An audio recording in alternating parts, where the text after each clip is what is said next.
Hello, everyone. Welcome to the second lesson in Classtime Academy for Secure Assessments. I'm Brooke, and I'm here with Maria. Hi, Maria. Hello, Brooke. Hello, everyone. So today we're going to be discussing classes, how to integrate them with Google Classroom, and also our student portal. So it's all about how to gain better control of your sessions using classes. So let's jump right into it. Yeah, let's do it. So let's start with the first question here. Yes. So first, what is classes and how do classes work? Okay, let me go back here to my shared screen with all of you. So for you that is not familiar a lot with class time yet or with classes, just to reiterate that classes is a premium slash schools and institutions license feature. So if you are in the basic license, you don't have access to classes. But if you are premium or in the school license, you do. Classes was created. I will just like jump into here. You already see that I am in my account, library sessions and classes here. So here you can already see that I have a lot of classes. Other question that we get a lot is how many classes can I have? You can have as many classes as you want. That's the short answer to it.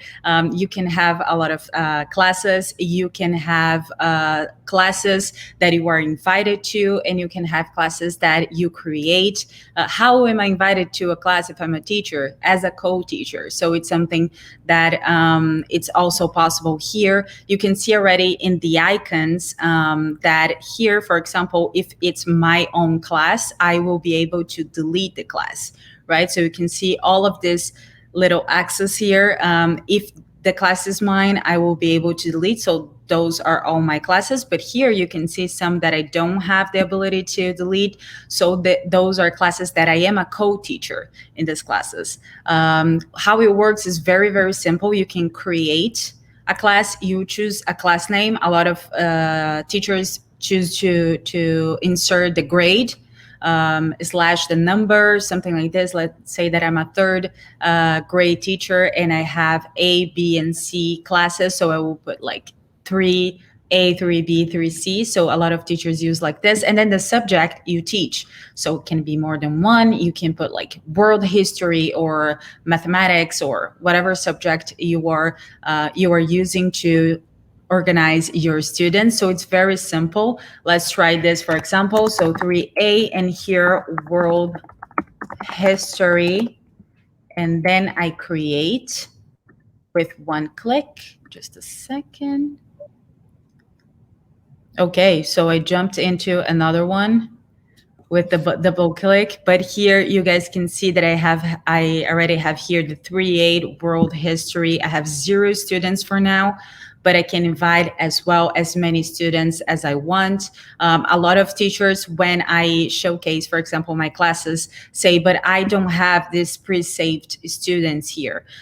This is previously verified students. We even have a small explanation here. So once a student has joined one of your classes, they will get pre-saved in your invite students to this class section here. So you'll be able with one click to just add them to other classes as well. Or you can just add a lot of students in one row here with the emails that you have, and then you invite them at once and they will be pre-saved for the next classes that you have. And I think we have a question about co-teachers. So for now, I will just present the classes that we have as it is here. Right, Brooke? Yes. Okay. Next is how can I make my assessment more secure with classes? Okay, so classes, a lot of people also ask us, so how can I use classes? Like what classes is about? Is only for my own organization? Classes was created and designed for your own organization as a teacher, but as well for you to organize your students and for you to be able to know who and how is getting into your sessions, right? So previously, when we only have the sessions and we didn't have the option of having the classes, so a teacher would copy a link and send to their kids, or they would, if they were in the classroom, they could just like project it and the kids would get into the class, into the session. But that was always allowing the students to enter the session with their nicknames or their first name. They could just like write anything in the class, in the name that they were entering. They didn't have to enter with an email, the institutional email, or an email that the teachers already knew. So that's why we created classes, because with classes, you can only add your students, the emails that you already have, and nobody outside of those emails that were invited for classes, for the class, will be able to join. So here, for example, when I start a session, I'm just gonna click in one session and show to you how can I invite a class to a session. So let's say that I already have my question set. It's all done. I created here all the questions that I need. I have 3 questions.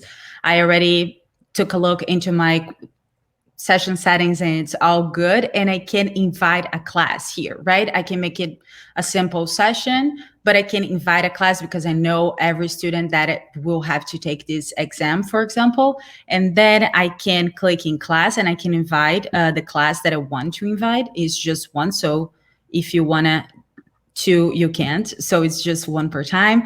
And here you have the option to allow guest students. What is guest students? Is students that will enter your class with their nickname. The possibility of just like writing down their first name or their last name. And then you can allow guest students if you don't have all of the emails of your students, or you can allow, if that's not, this control is not important to you to know all the students that are.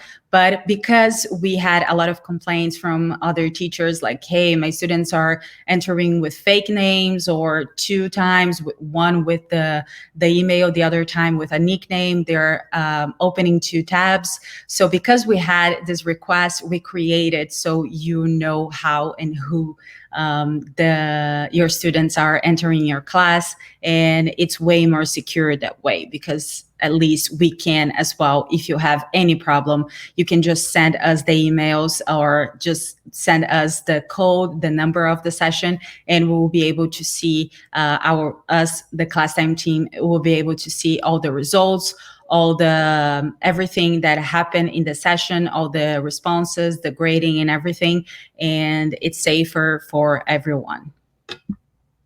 Awesome. Okay, so next let's jump into Google Classroom. Can I integrate my Classtime classes into Google Classroom? So yes, you can integrate for those who don't know as well, because they're not familiar with our classes features. So we have a full complete integration with Google Classroom. So here you can see even the icons, some here has co-teachers, but some of them have as well this imported from Google Classroom.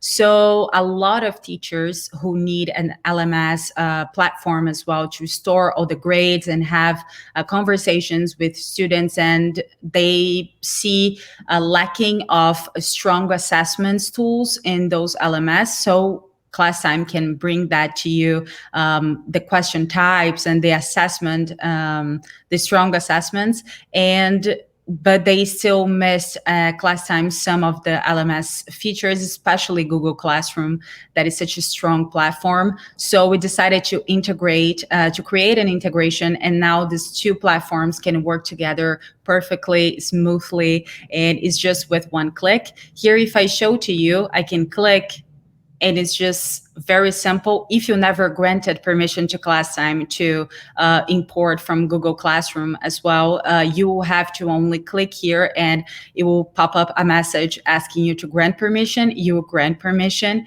and it's just 1 click. everything will be done. You can just refresh and you already see all the classes and everything that are imported.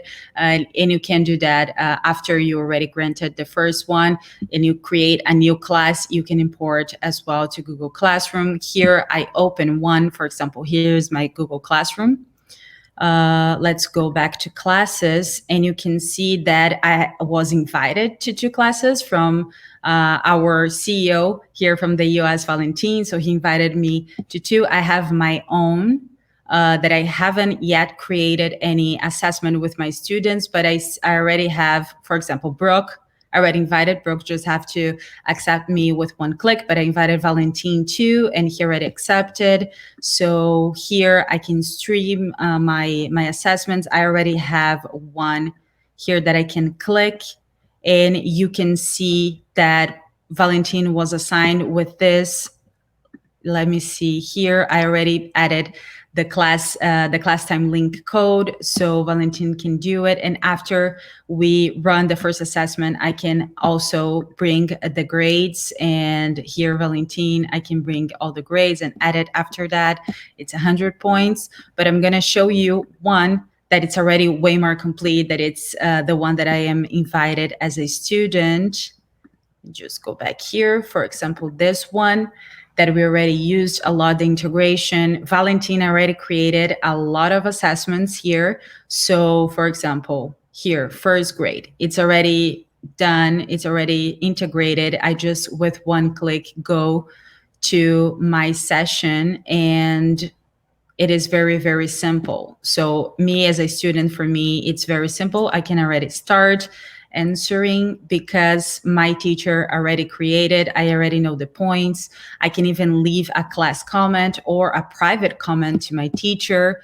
And I can see all the assessments, that all the dates and the assessments that I was invited to, all the names. So via Classtime, English language, test to remove, 3rd grade math. So all of everything that my teacher gives to me, I will be able to see. The classwork that I just said, I see the due date as well here, and I can see as well people from my class. So my classmates are here. Yes, they are all here. I can even email them if I want to with one click to ask something. So if you're not familiar with Classtime, with Google Classroom, that's pretty much how it works for a student and for a teacher. And with Classtime, you can just import everything to Google Classroom. So you have strong assessments and a very, very strong LMS platform as well. Cool. So next, what is the student portal and how does it work? Okay, so the student portal, let me just close this one first. So I'm back to Classtime here, and I have Classtime, the option to start as a teacher, and I have the option to log in with a student account. So when we launched the student portal, a lot of teachers were just like, hey, but like, that my students will have to register to Classtime to be able to use it. No, they don't have to register. They just need an email. So the email that they will be invited to classes, and the email they will even use for other simple sessions, but they need an email that they already use. So if it's an institutional one, if it's a Google one, if it's a Microsoft one, so doesn't matter. The email is just with one click.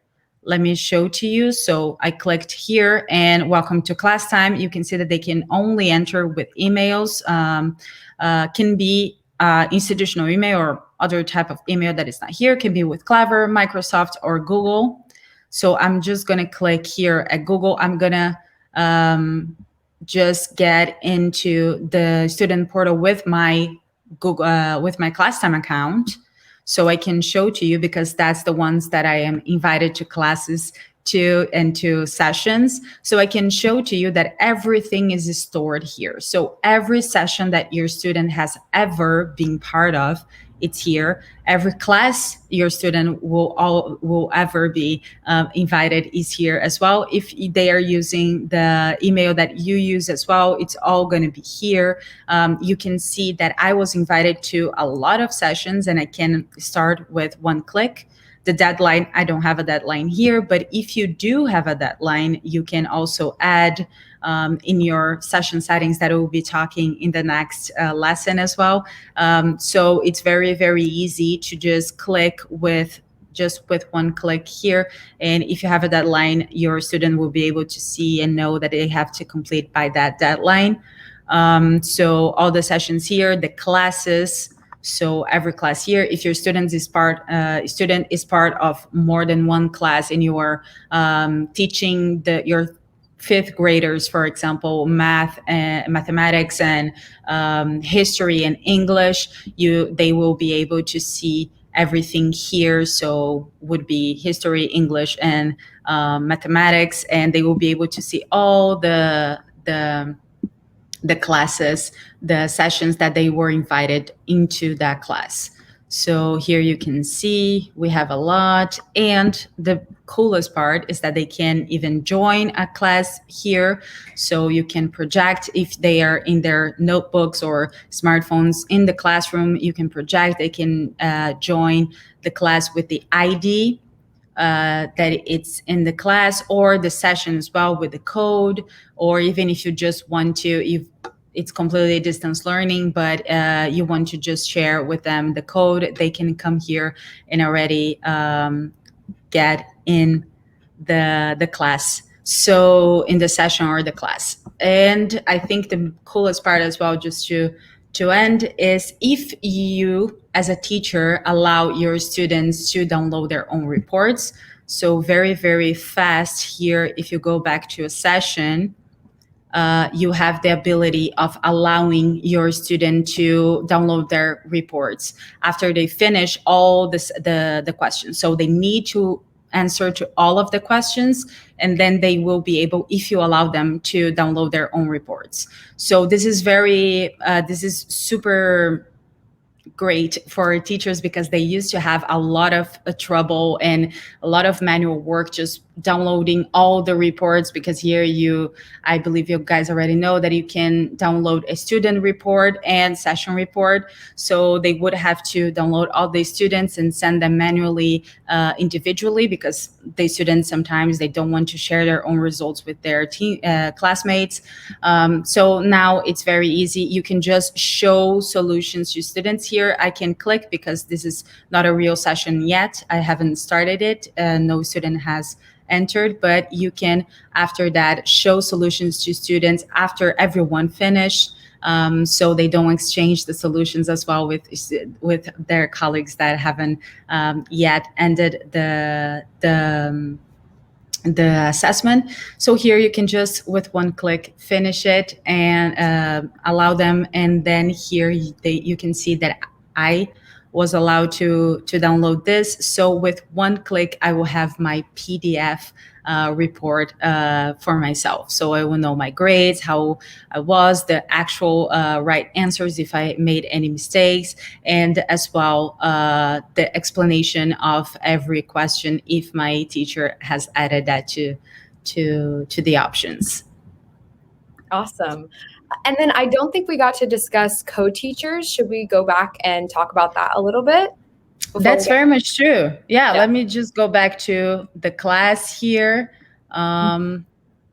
Okay, so co-teachers, very, very fast here, because we don't want to bug you guys too long. But co-teachers is very simple. So here you can see that I have co-teachers in some of my classes. I can add as many co-teachers as I want to a class, so there is no limit. Let's say here I am the owner and I have invited Alexandra, that is another teammate that we have here at Classtime, and Anouk, another teammate. And both of Anouk and Alexandra, they will be able to start a session and invite this class. They will be able to remove and add students. But they won't be able to delete the classes or to rename the classes or anything.